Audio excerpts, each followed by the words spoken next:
naman kapag kumuha ka ng heroes dun sa red side. Kaya naman, let's head on to the drafting phase. This is game number 1 between Blacklist International and TNC Pro Team.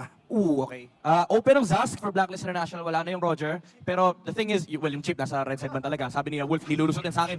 Nasa index yan. Pero ayun na yung kabayo. Oo, open din sila Fanny. Si Hylos na talaga yung priority pick. So, nagbago na talagang ihip ng panahon. Yeah, before nga parang ano yung mga Ling, yung mga Roger. Ngayon, ano na, Hylos saka Edith na. Edith Zask, yung pwede. Paunahan, Edith Zask. You can go for Edith Ruby, for TNC, but they go for the Nolan once again. Okay, this is something na nakita natin before. Yeah. Even last week, yung Nolan, paabante ng paabante. Yung priority niya. Parang ano reminiscent to ng M5 na napakataas ang priority ni Dati Nolan. nasa dulo no? Dati nasa dulo yan. Ngayon, paabante ng paabante si Nolan pero Blacklist International. Very quick with the response. Hayabusa and Paramis. By the way, open ang Lilia. Open ang Lilia and it's a very hard counter against these three people. Yeah. And si Lancy yung nakaupo sa TNC. He's a very good Lilia player. So I'm gonna be surprised. Well, if pwede naman Valentina. pwede. Pero I'm gonna be surprised if both Val and Lilia gets ignored in the third slot. Oo nga, kasi kailangan nila dito ng burst damage. Yeah. And si Lancy din is Yan, also Valen. doon. Pero Valentina, para may option kasi siya either Glorious Pathway or kaya yung Netherrealm para Yes. mapabalis din nila. Kasi dumadaos-dos yung yung Edith. Dumadaos-dos. Paano yung ay, hindi nila makikita. Hindi nila makikita. Mamaya. Tama. And still, no, I'm surprised. Second phase na tayo ng draft, hindi pa natin nakikitang lumalabas yung Ruby. Yeah. So, Ruby, definitely Terisla, pwedeng ayan. makita natin maban. Yeah, pwede yung may mga marksman ba din actually, Angel Moskov, yung Claude, TNC sila mauna sa sa second phase. So baka hindi sila magban ng marksman dito, and Blacklist International, baka kailangan nilang isipin yung Jawhead Tig once again. These two roams have been really popular, especially against the Hylos. Kasi ano talaga medyo soft Ayan na counter. binanda nila. Interesting na TNC Pero nagban ng maganda Jawhead. sana sa lineup nila siguro para makompleto pa yung lineup nila, better for them is the team for TNC. Also kulang sila ng burst pa. Hindi advisable na lang sila focus on having the Nolan alone. Baliktad! Baban! Baliktad! De, pero baka ang May gusto iba ng palang TNC, plan. Sabi nga ni Coach Wolf, di ko nga kailangan magban ng marksman. Ano ba? Oo. Tanggalin natin yung mga pwedeng kuning sagot ng Blacklist. Kasi naiintindihan nila po i-flex Yeah. yung Hylos. And lalo pat si Perks, yung lalaro dito for Blacklist International. A very well-known roam. Prominent siya sa mga center dance talaga. And si Haji hahawak nung Paramis. So they removed the Terisla on the side of Blacklist International. Claude, Moscow, Ruby, I think Claude, is yung ayan. top commodity for TNC. So Ruby Claude maganda dito for the side of TNC. Although for Kuzen, pwede na-work around naman niya kahapon yung Doon sila yung nanalo Harith sa red side. sa late game. Pero mahirap, mas madali mag-laning early part yung Harith compared sa Claude. Yeah. Moskov siguro better. Wala yung Harit. Feeling ko Moskov Ruby better. siya, ano. di ba? Ruby, tingin ko Ruby. Pwede Ruby, tapos isa pang hard na crowd control for TNC. Yeah, kasi pinagandaan ng Ruby dito kapag pinik ng TNC, it also blocks yung gold lane potential of Blacklist International. Very good matchup against these three heroes. And also yung flex ng Edith Ruby. So, I think it's a Ruby. There you go. Yeah. Si Ruby. Flex kasi din yung Edith. So, I think if you're Blacklist, you go for the Claude here. Oo, Or maganda RGB. sa kanila yung Claude. Maganda sa kanila yung Claude dito. Ooh. Nathan. I'm a little worried about the Nathan Ruby matchup. Medyo pagkain yung Nathan kay Ruby. And alam mo, to me interesting kasi Hayabusa lang yung magiging physical damage nila as of now. Kaya bang i-handle ng Hayabusa lahat ng physical damage sa kanya? Unless magsisi sila. Yeah, but then we just want to know that the Filipino sniper ranks 6th in all-time kills in MPLPH history with 1,013. Ito yung na-break kahapon. Kahapon si Kelra. Nagtataka tayo. Si Kelra yung 7. Okay. Si Oheb yung 6th. Grabe. Parang ano, may... Dikit na dikit, guys. May mainit na laban ah. Ay, Minotaur. Yeah. Okay, I like Vroom, this. vroom. I like this Mino. Mino is such a good hero against Ruby and Nolan. Ang problema ko nandito is ang daming pwede nakawin ng Valentina. Although sometimes it is a problem for the Valentina. Oo, na kasi overload hindi siya. alam. Kasi parang, guys, isa lang pwede ko kopyahin. Ay, Melissa. Ang maganda yung Melissa, ha? Maganda, para siyang physical or marksman type na kontra sa Paramis na Yeah. supposedly Lilia. Me like, And actually, against Hayabusa, okay Yes. din. yeah, counter siya doon sa first 3 picks nung Blacklist International. It's a marksman that you can get on top of. Even if kumabit yung shadow, hindi ka basta-basta papasok kasi nandyan yung kanyang ultimate. Go away! Diba? Oo. Hindi kasi ganun naman talaga yung naka-exclamation point yun. Tama. Go away! Ganon. Paano? Ayo, go away! By the way, binabati ko ulit ang happy birthday si... Adiadara, yan. This is game number 1 between Blacklist. Sino ang makakakuha ng momentum? Let's go to the land of Dawncasters. Take it away. Kung ang ulti ni Melissa ay go away, ang sasabihin naman namin ay come here. Dahil magsisimula na ang Game 1 of TNC versus Blacklist International. So nakikita nating lineup dito. Sa tingin ko, maraming bakbakan by mid to late game. Oo nga eh. And actually, kung babalikan natin, isa yun sa mga keys to victory na meron ng TNC, no, yung mid to late game na pag-ensure nila ng laban. Kasi majority ng mga games na kanilang dinaanan, early game lagi nilang nakukuha eh, no? Oo nga, yun talaga ang kwento sa TNC. No? Kapag simula pa lang ng games, usually lamang talaga sila ng early game. Pero laging nagkakamali during the mid to the late game. game shot calling. Hopefully, nakakahanap sila ng paraan about that. At for Blacklist International naman, laging may isang team fight lang na parang hindi nagiging kanais-nais. Kaya sana, ngayong week 4 na to ay nakita na natin ang bunga ng lahat ng paghihirap nila nung post-week 3. Ako nakita ko kahapon, no, yung laban nila against Falcons AP, Bren. Nakita natin yung potential, no? May steal lang talagang naganap mula doon kay Owen. But still, nakita natin na may ando na sila sa punto, no, na yung Oo. code ay unti-unti na nilang nabubuo. And may konting pagkakakitaan ata. Wait lang, parang ang ingat ng dalawang team na to, ha? Oo, tsaka tingnan mo, yung pag-rotate dito ng Blacklist International, napaka-importante niyan dahil dalawang siege minion sana ang mawawala dito sa kamay ni Oheb. Kung Yeah. sakaling iniwan siya, yung sinabihan siya na bahala, kaya mo na yan, tol, big Ikaw boy na ka yan na. eh. Ikaw na eh. Uhib ka na eh, parang ganun eh. Oo, hindi naman pwede yun. Tama, tama. Tsaka ano, no, sobrang taas pa rin talaga ng priority para sa mga gold laners. Pero parang ang goal ata nila ay makakuha muna ng isang kill dito sa may XP lane. Kasi ito na yung tinatauhan nila eh. Saktong-sakto magkakaroon ng pinakaunang pagong. Kapag nakapitas ng XP laner before that first turtle strikes ay kadalasan, iyon na rin ang turtle. Pero mukhang magiging tahimik at matiwasay ang lane na yun sa ngayon dahil magsisimula ang pinakaunang pagong at si Kixel ang habang dito. Okay, si Perks ay level 3 lamang din. Habang si Hanji ay nandun. Yung stop ay binitawan na rin. At ang pagong na ito ay libreng makukuha ng TNC. Napakaganda ng pwesto ng TNC doon at napakaaga din ang kanilang rotation. At dahil dyan, ay mukhang makakabalik din sila sa may bandang gold lane dahil sa bonus movement speed na binibigay ng River pagkatapos ng turtle take. And actually, ito nga yung maganda na nakikita natin ngayon. No? Pero sa gitna namang bahagi, si Haji ay pinagtulong-tulungan ng tatlong members from TNC. Pero hawak ni Lancy yung Netherrealm. May extended team fight sila nakakayahan if ever man na lumaban. Hanggang ngayon, level 3 pa rin si Perks. Actually, kung ako nga yan, igugo ko na yan eh. Oo, kumbaga parang, buti na lang hindi ikaw Hindi yung ako yan. nandyan. Oo nga. Hindi pala ako yan nandyan. Oo, and ang nakikita nga natin ngayon, yung Blacklist at TNC talagang they're looking for objectives as safe as possible. Hindi talaga nila pinupull yung trigger. And I would say na lamang dito ang Blacklist dahil hindi lamang disengage ang meron sila. Kung akong tatanungin, full reset na to eh. Oo. May healing ka mula sa high loss, tapos may second life ka, pero ito na nga. Ako, meron ba second life? MP the King ay nakaligtas. Habang nagamit na rin yung ultimate mula dito kay Lord JM. May konting skirmish lang na naganap. Pero wala pa rin mamamatay habang sila ay nandun. With those pokes. Ayun na. At napaneder rin na nga rin. Sumunod din si Kaizen. Pero napasticker na lang si Haji. Ayan na sa eskalera. Eskalera. Hinahanap yung play pero mukhang nabantayan lamang niya. Dahil dyan, nakaabante na rin siya with the Wow. whole turret plating na mapupunta sa kamay ng TNC. Napaka-importante niya, no? Pero may trade din naman na magaganap doon sa may bandang bot lane. Kaya naman sakto lamang ang ating naging gold trade-off. Ang ganda ng ginawa dito ni Cousin na nag-double link agad siya para makalamang against sa Oheb na available na yung Feather of Heaven. Pero si Kaizen ay may hawak na rin na the first item niya. No? So I think kailangan ingatan to ng Blacklist International. May rotation naman din sa may bottom lane. Oheb, may pokes din. Pero alam niya, re-respeto siya kasi wala siya nakikitang hero. Wait lang ha. Ako, sakit. Ang sakit! Heads versus Lord JM. Naku po, tinatamaan ng Ring of Punishment pero nakatakas din sa may sticker. Tsaka hindi rin mamamatay yun. May primal wrath pa na available. Sadyang hindi lamang niya ginamit. And I just wanna go back doon sa nangyari sa gold lane kung saan na-poke si Oheb. Na-force ang kanyang purified pati na rin ang kanyang ultimate. Kaya naman kailangan nilang mag-ingat for this turtle take. The ultimate is up para sa Nathan pero wala na kasi siyang hawak na purified. Yun nga lang ang problema doon. Pero si Perks ay nakaplikar na nga rin. Walang surprise factor mula doon sa Minoan's Fury. Habang nagdabog si Heads, hindi rin tinamaan din si Lord JM. Libreng Bird Blood. Naku, sa bibig na ibaba at Turtle ang makukuha naman ng TNC Pro Team. Ayun, habang si Lord JM, ilalapag yung kanyang pathway. Ayun Nakaligtas siya doon. Pumitik na yung healing factor mo, yung Revitalize plus the Glorious Pathway, halos imposibleng patayin ang isang high loss the Yeah. moment na gamitin niya yun. And doon sa bot lane, no, habang nagta-turtle, naging turtle for kill ang trade-off. And for MP the King, dahil nga kill ang kanyang hinabol, lamang ngayon sa XP ang jungler ng TNC. Yeah, and speaking of kalamangan, 1K na ang gold lead ng TNC.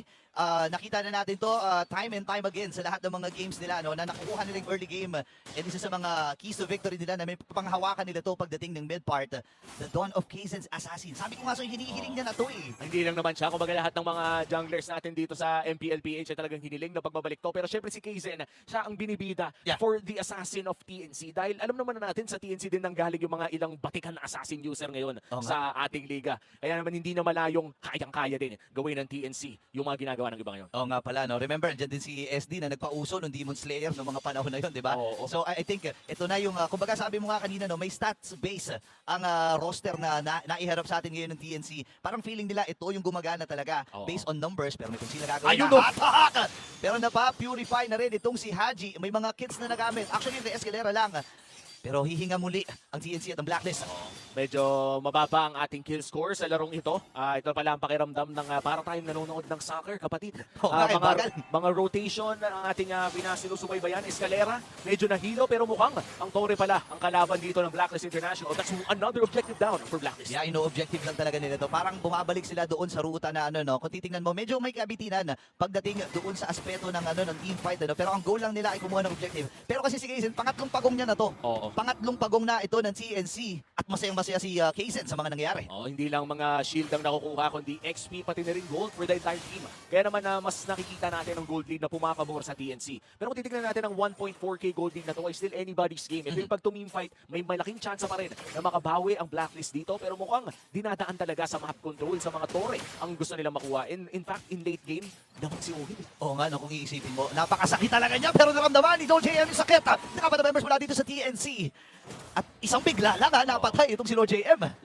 I think yung Inspire ay ginamit dito ni Kozen, pero hindi naman masyado nagmamatag yun. Sa pacing ng ating laro, sigurado sa sunod na laban ay may Inspire na ulit siya. Huwag natin mamalitin yung damage ng Chakadal ni Melissa. No? Sakit yan. Kapag nagitnaan ka niyan at napakabilis ng pag-atake ni Kozen ay talagang napakasakit ng Melissa. Ito yung sinasabi nilang low-key counter pick sa lahat ng mga Ube lineup. Oo nga, no, may go away pa rin yan eh. So hindi mo talaga basta-basta mapupuruhan yung hero na yan. And definitely napapagana nila ng maayos. From 1K, umangat kagad ng 2.7K, ganun kabilis, ganun kadali nakuha ng TNC right after ng pag-takedown kay Lord JM. Right after kay Lord JM, naghanap agad sila ng mga pwedeng nakawin. Kumbaga, inabuso nila yung fact na kulang ng frontliner ng Blacklist International. And ito yung surprising, no? Napakadaming defensive abilities ng Blacklist. Pero hindi pa rin nabuhay si Lord JM sa burst down na binato ng TNC doon. Oo, nagamit nga niya rin yung revitalize doon eh. Oy, pero si Lancy ay nakita doon sa left mid bush.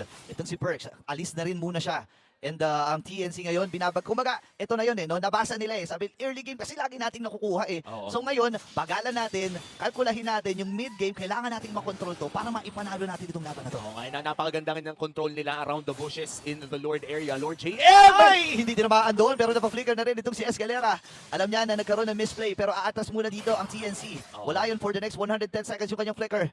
Yung Lord ay available na rin. Kailangan mo nila kumontrol ng lanes dito sa laban na to. Kamuntikan na no, kung nag-connect ang kanyang flicker. Blake, teka lang si Heads! Ako, si Heads ata ang mapupuruhan. Mauuluhan ba siya? Hindi. Pero nagamit yung Netherrealm.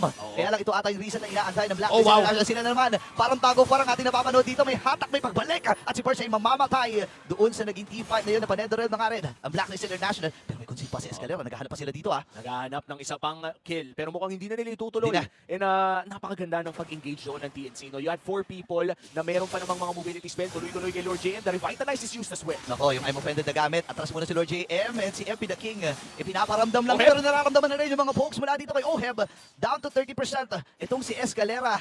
At kailangan na nilang simulan itong Lord na ito. Kakabuhay lang ni Perks. At ready na siya sa mga team fights dito sa laban na ito. At libreng Lord. Para sa kumula ng TNC Pro Team. Isa-sakripisyo na nila itong si Lancy.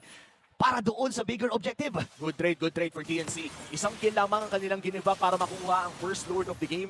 Hanggat hindi naman bumabagsak itong mid lane nila, naalagaan naman nila, ay kontrolado pa rin nila ang kanilang sariling jungle. And for TNC Pro Team, having this Lord would mean na potentially makakakuha sila ng mga second tier turrets natin around the mid lane or the top lane area. Pero regardless, ang pinaka-goal mo talaga dito ay makakuha ng inhibitor turret. Yeah, and actually kung titingnan mo naman para sa Blacklist International, napakataas din ang depensa nila, no? Napakataas din ang kill rate nila. Remember na itong si Oheb or itong hero na to, no, yung Nathan, may entropy yan eh. Tsaka kahit balik-balik na rin mo ang pangalan niya, Nathan pa rin yun Oo. eh. Di ba? Alam mo naman, pag biniligtad mo naman ng Roger, Rigor. Rigor. Diba? Rigor ako to, si Tanggol. At ito naman yung Lord sa taas. At mukhang si Perks ay nag-aabang lamang na magandang play. Glorious Pathway ay nagamit na rin at may nagsisplit push na sa baba. Yun Ito nga. na yung delikado, men. Ginagamit na nila yung kanilang advantage dito. Pero si Lord JM di makapasok doon sa go away. Kaya nga go away eh. Lumayo ka muna Lord JM. And si Escalera ay hahabol din. Kaya lang si Head, sinalubong niya na kahit hindi niya kamag-anak. Burst! Sumama yung Sun. At si Perks na kanilang pupuruhan dito habang si Haji ay sumisilip-silip lamang din yung burst from KZ. Pero nakaligtas si Perks. Oo. Napakagandang pag-delay ng flicker na gamit man ng Revitalize, at least hindi sila napitasan. At higit sa lahat, walang inhibitor turret for the side of Blacklist International. TNC Pro Team though, that is still a win for them. Umangat ang kanilang gold lead mula 2,000 all the way to an almost 5K gold lead with this very, very safe gameplay. Kupo, grabe. Pati yung baka ay nararamdaman yung mga Chakadal. Pero mararamdaman din natin din si FB the King. Umaamba para pumasok. Pero si Lord JM ang nauna. Ang sakit na rin ng mga pokes. And purple buff lamang ang pinag-agawan. Nakuha ni Oheb ito.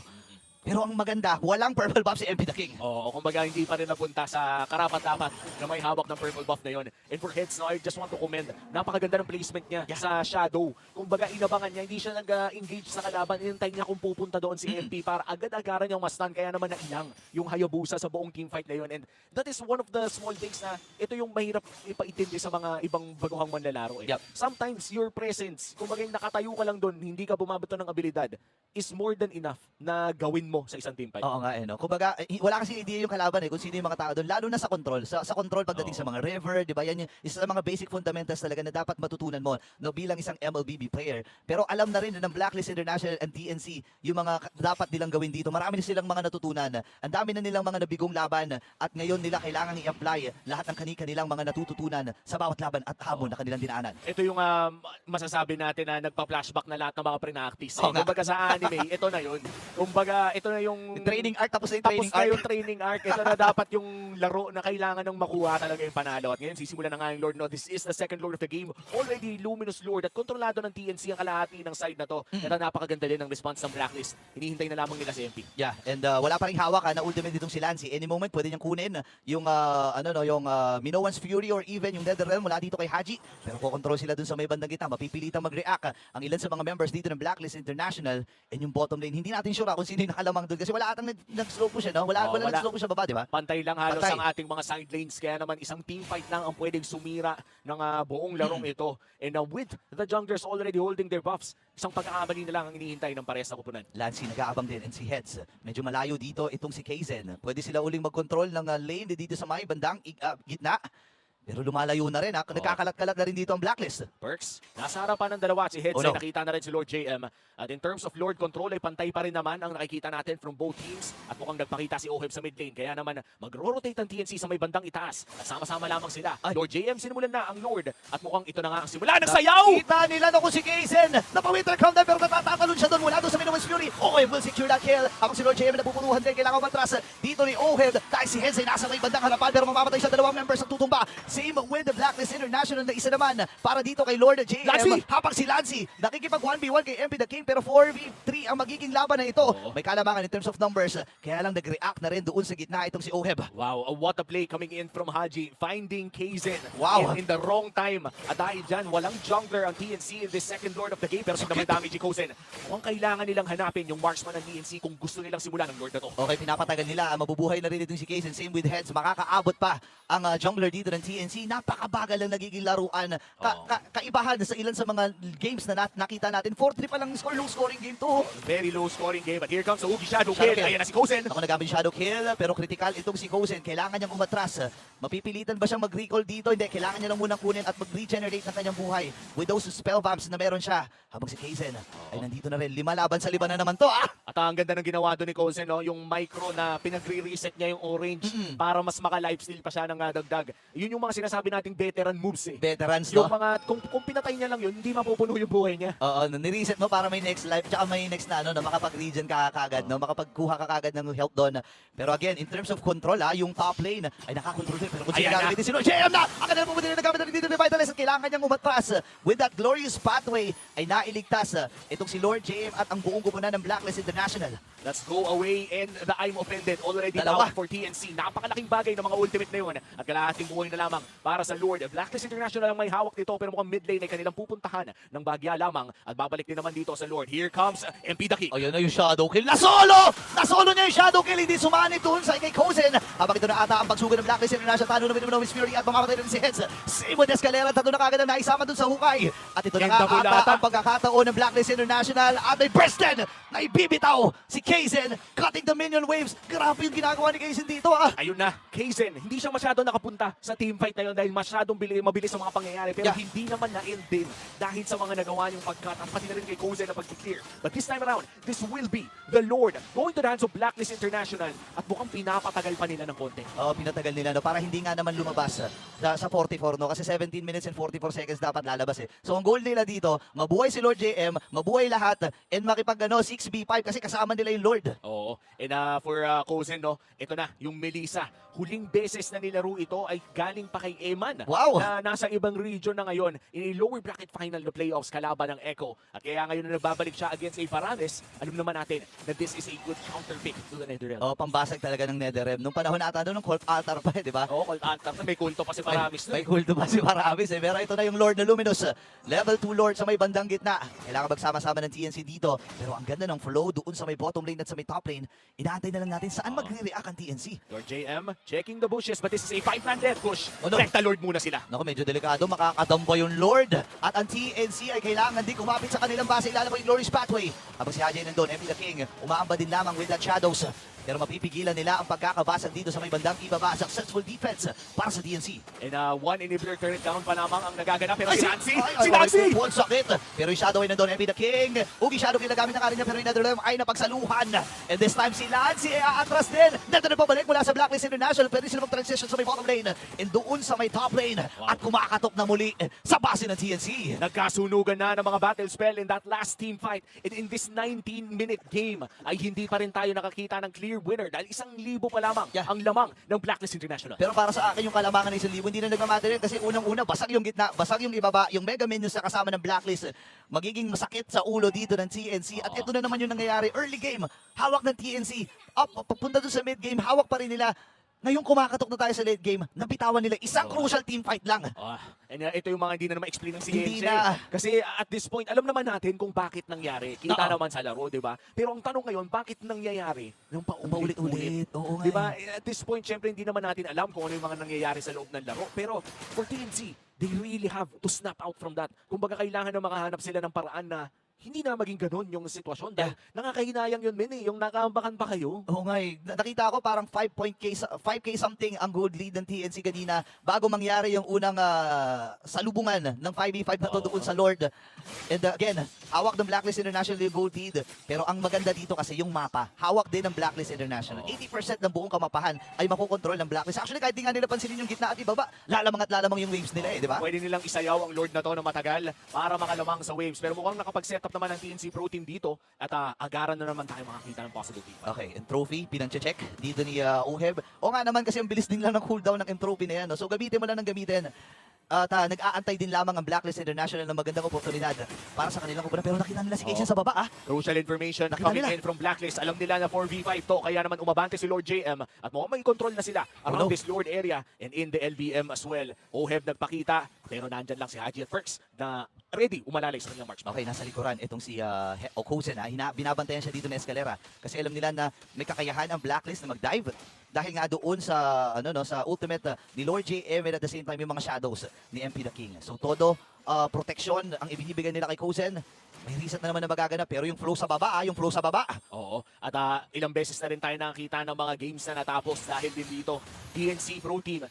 Ito yung masasabi natin, hindi talaga sila lamang in this Lord fight dahil may timer silang tinitignan. The waves are already crashing down Kapal. bottom lane. Napakakapal po niyan, kailangan may magdepensa sa baba. Ang kapal ng minions, pwedeng matapos yan. Actually, makapal at masakit. Pero nandun na yung next wave ng mga minions. Mabuti na lamang in TNC. Magdedesisyon ng Blacklist International na ilaban pa yung Vital din ng Escalera at lalaban na nga rin. Heads, wala na siyang option dito kundi gamitin yung kanyang primer natin namatay na kagad dito sa Escalera at nakuha ni Heads yung shadow kill na yun. Netherrealm ang sasagot dito ng Blacklist International labang si Lancy versus 4. And this time, ang TNC unti-unting nagko-collapse. Pero natapos na yung duration yung Netherrealm. At si Perks ay tutumba 1-for-1 at si palitan. Si Ohi Pata magiging next popping the immortality. At nandun si Kozen. Ang sakit! Ang sakit ng mga Jakata, ladies and gentlemen. Pero yung flow sa may bandang ibaba, mapipilitang mag-react si Heads. Pero hindi pa wala tapos dito. MP versus Kazen. Ayun na. Makakahinga ba? Makakahinga. Tumutuhog na ng dalawa yung Chakadal. Aray ko. Napakasakit na po ni Kozen at this point of the game and looking at the items, no, hindi naman masyado nagmamatter yan dahil wala nang bate, wala nang ano eh. Wala na. Wala nang sapatos. Wala na. 6 items lahat masakit. May inspire pa yan, Dong. Oo nga, no. Even OM, wala na rin siya sapatos dito. Kumbaga, sayang kasi yung slot, no? Ilagay na lang natin, may attack speed, may movement speed din naman yung ilan sa mga items na kukunin natin. Sayang din naman. Pero ngayon, hinahawakan na dito ng TNC yung Lord, Ayan na, Nancy. Low HP. Kazen! Mo nalusaw, pamit na immortality, pero nabuhay din. Hanapin Maybe na. the King. Nako, nagamit May ibo, na may rin yung ibo! immortality! What? Palitan Wow. lamang. Kayo naman. Palitan lang parehas sa jungler. Parehas sa jungler, parehas sa death timer, 4v4 ang ating labanan. Dahil nga walang retro user ang parehas na kupunan, mukhang walang magsisimula ng Lord. Wala, ang problema nga lang dito ng TNC, yung wave Yung minion ito yung kumugulo sa mga utak nila Yung bottom, yung mid lane, and ang Blacklist International, pwede pa sila magsunog ng oras dito. 35 seconds para kay MP the King. Magiging 50-50 to kung gusto nilang ilaban tong Lord, ha? Oh, 50-50 talaga. Hindi na tama ang I'm offended. Pero tsaka dahil naka-vision sa tatlo. At 5 seconds ang cooldown nun sa ngayon. Heads, Trophy. delikado to. Ako yung trophy na gamit din, pero makakataka si Hens Escalera. Ang pinupuntirya Lord JM. Napakakunat ni Lord JM dito mga kaibigan. And ang sakit na rin ng mga pokes mula kay Haji. Control muna sila doon sa may bandang gitna. Mapipilitang umuwi si Heads. Kailangan niya mag-replenish ng kanyang buhay. At yung flow ng minion sa gitna at sa may bandang ibaba, napakakapal nito, ha? Ang sakit na rin pati. Double siege minion. Sasaluhin lahat. Team fight sa gitna. Ako yung Minowens Fury, walang tinamaan kundi yung mga germs lang! Pero sabi ni Oheb, iti-germs din kita kasi si Escalera ay nakuha doon. Ilalapag yung Glorious Pathway. Buhay pa rin Oh, no. ang pag-asa ng TNC. Nabuhay na rin si Casey, ladies and gentlemen. Reset na naman. Reset na naman. 4v5 scenario. Here comes the Ugi Shadow Kill. At Ah, si aray! Kozen na mapupuruan. Okay, nagamit yung Wind of Nature. Nabuhay siya! Taxi! Roy Kupo, napakakati naman ng mga platito, yung mga platelets. Andiyan rin damba. At nagamit na rin yung Winter Crown Flicker out mula dito kay Kez. Pero si Kez, nandun yung burst. Namatay ka agad itong si Lord JM, same with perks. Dalawa na napatumba dito ni Kazen. Kailangan niya munang matras si Cody. Para buhay! Tinamaan ng na Shadow. And this time, pagkakataon na ng Blacklist na lumapad dahil tatlo pa rin ang wala sa TNC. 1 minuto na walang heads at Oh. walang Kozen. Oh. Men, mag-altab ka na, tumiktok ka pa, Oh. makakanood ka ng mga video ni Burrito. Mga highlight reels mapapanood mo at mga tutorials mula kay Umi. Ladies and gentlemen, Blacklist International, nagbunga ang pag-aantay. Nagbunga ang paghihirap at ngayon ay nakuha na nila Oh no. yung Lord na inaasam nila. Evolve Lord, 26 minutes in, 30 segundos para kay Heads at Kozen. Aabot pa kaya sila? Makakabili kaya ng oras dito ang TNC para dumepensa? By the time na umabot yung Lord, dyan sa may bandang base, siguro may mga 10 segundo pang kailangan bilhin ang TNC. Ayan na nga, ikakat na nga ni Casey, nahawakan niya yung mga minions para lang tumagal. Pero tatagal nga pa! Bam! With the King! Hindi siya nakatakas with the Donald Wolf King and I'm offended. Pero ang sakit na rin damage mula dito kay Oden. 2 seconds kay Kozen! 2 seconds para kay Kozen. And this time, pilihan na sila ng mga immortality dito pero di aabot. Mamamatay si Kazen! At ang Game 1, mapupunta sa Blacklist International. What a grueling game number 1. Unang laro pa lang, Wow! 26 minutes na. At Blacklist International.